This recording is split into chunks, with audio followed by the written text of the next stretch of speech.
Look, I know that the State Department and the White House would like everybody to move the Hunter Biden story off of the front page and start talking about all the drama in Russia over the weekend. We're not going to do that on Sunday Morning Futures. The biggest story of the week was that WhatsApp message from 100%. Hunter Biden. And he is basically doing a shakedown that you would expect in a Francis Ford Coppola Godfather movie. Pay up or you're going to face retaliation. And that's what we're focused on this morning. And we will talk about these light misdemeanor charges that Hunter Biden is facing now and will agree to and is agreeing to.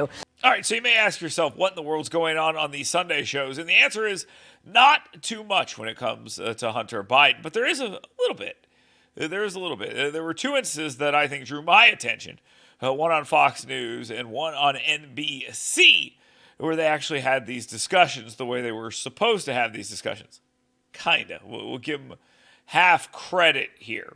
But I want to show you how they handled this on Fox News and how the folks at Mediaite and other media outlets, you'll see a lot of this today and tomorrow, handling it on Fox News. I want you to take a look here. Take a look first at Mediaite and how they decided to handle this. They're talking a little bit here about what? What are they talking about? They're talking about that she is accusing the White House. The host on Fox News is accusing the White House of drumming up the Russia uprising to distract from Hunter Biden's blockbuster WhatsApp message. Now, the implication here, of course, is that this is all being drummed up and it's fake, and that they're doing it and somehow the White House was involved and all this stuff. That's not what she's saying. It's very clear that's not what she's saying, and I'll show you what she actually said. What she actually said was that they're playing it up. Not that they created the whole thing. They're just playing it up and they're driving it out there so it distracts from the Hunter Biden stuff. And that's pretty clear.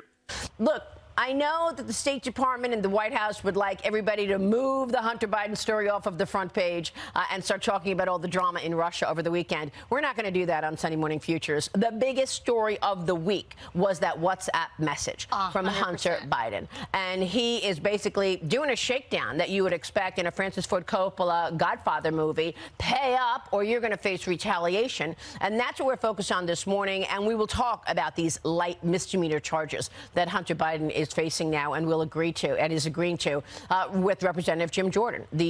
Okay, so she's talking about the fact that this conversation is something the White House doesn't want to have. They'd much rather be talking about Russia, as they would. We all know that. I mean, wouldn't it be great if they could talk about Donald Trump and Russia and how they all worked together to steal the 2016 election, and now look at all the problems they're having in Ukraine? What do you think? We have like some sort of actual issue in Ukraine other than the fact that there's still a large number of Democrats and folks in the media that want to believe that there was a conspiracy to steal the 2016 election when Russia's the big bad? Not to suggest Russia is not the big bad in the world. Nobody's saying that. But don't think for a second Donald Trump being tied in here is not what they're always going for, because that's exactly what they're going for. And I just don't know why people pretend otherwise. It just seems phony.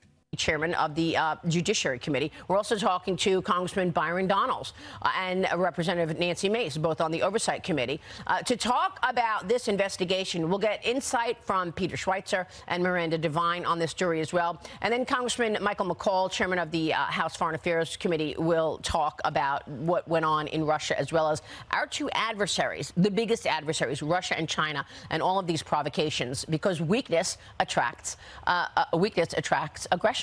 And we see that over and over. After the call that you described as the mafia call, the Godfather call, then miraculously like $5 million appeared in his account. That's right. $100,000 in one account and another $5 million in another account. So $5.1 million was sent to Hunter after he said, "You will face retaliation from the man I'm sitting next to and everyone he knows." Yeah.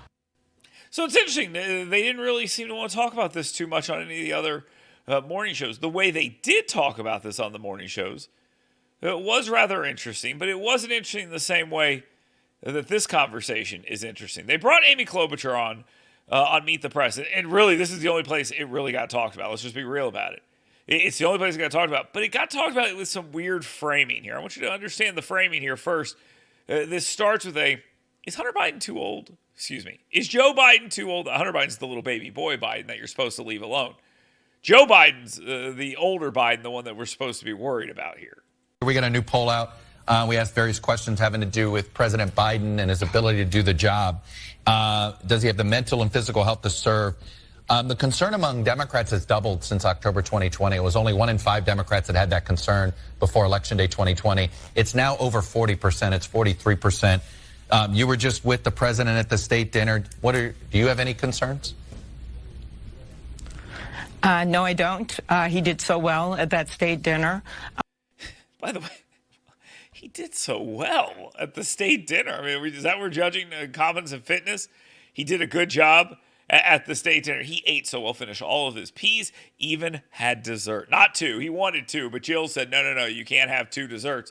Only 1. He did so well. What a big boy. I think we all saw his power at the State of the Union. Our party is united behind him. Why? Because we work in a results-oriented business, Chuck, and he has gotten results. Okay, yeah, results. They're not necessarily good results, but he accurate. Yeah, she's accurate there. He has gotten results. No question there. Now, they used the state dinner jump off. This is actually pretty wise on Chuck Todd here to jump into the only mention I could find this weekend outside of Fox News where they actually talked about Hunter Biden, little baby boy Biden. I brought up the state dinner. Do you think it was appropriate for Hunter Biden to be at the same event as the Attorney General Merrick Garland was in the same week he accepted a plea deal? I think as the president explains, that's his son. That's a separate thing. And I would like to say about that decision was made by an independent prosecutor who is a Trump-appointed U.S. attorney who had 10 years of experience, well-respected. Philadelphia Inquirer reported that he was a registered Republican. He looked at the facts and evidence and made that decision. And by the way, if that's what the Republicans want to run on in the coming election, good luck, because that's actually exactly what they're going to want to run on. That's important. And another thing that's important here to think about is that the whistleblower saying that prosecutor wasn't allowed to do certain things. Of course, we're all ignoring that. That's the problem here. That's what should be being discussed here on Meet the Press, some of the most important television you're going to see when it comes to politics. But then they get into this superficial. He ate all his peas at the state dinner, and Hunter Biden was there too. Luck, because the president is going to be able to run on the strength of his work in bringing 13 million jobs back to America. This was going to happen regardless because we lost a bunch of jobs to COVID. Everyone knows that, and that is not a good way to run, and people will point that out. In resurging you understand the manufacturing in our country and in moving forward. You understand the perception issue of something like that, though? I do. And do you wish that perception were different? You always wish there were different perceptions, but that's not reality. Reality is whether or not someone is going to be able to get their insulin, and the president has made changes. Reality is whether someone has a job. Reality is when they can go visit their grandma again in an assisted living. Those are people's realities. Yeah, I don't think this woman knows anything about reality at all or anything else. I think this, again, is exactly what we're going to see from people inside the media bubble and the Democratic Party. It's basically the same space. They're going to make the argument that anyone talking about this Hunter Biden stuff is talking about conspiracy theories. And they'll say, well, the guy was a Republican, just like they did with Mueller and Comey and all this other stuff. They always hear the same exact argument. Oh, they're all Republicans. The Republicans are the ones who did this. They're the ones you need to worry about. It's all straight up. It's all, it wasn't? Okay, never mind. Let's move on to the next thing. The next thing will be legitimate. That's how they're going to have to frame it. But it is kind of disingenuous for Amy Klobuchar to be sitting here saying, oh, no, the appearance doesn't really matter. Nobody cares. People are going to care about this. And you want to know how we know that? The media doesn't want to talk about it at all. If this was some sort of big win for Hunter Biden and Joe Biden, they'd be all over it this weekend. Instead, they're still trying to ignore it. And like Maria Bartiromo said, they're playing it up here. This Russia civil war stuff. Yeah, it's a huge story. Absolutely. It absolutely is.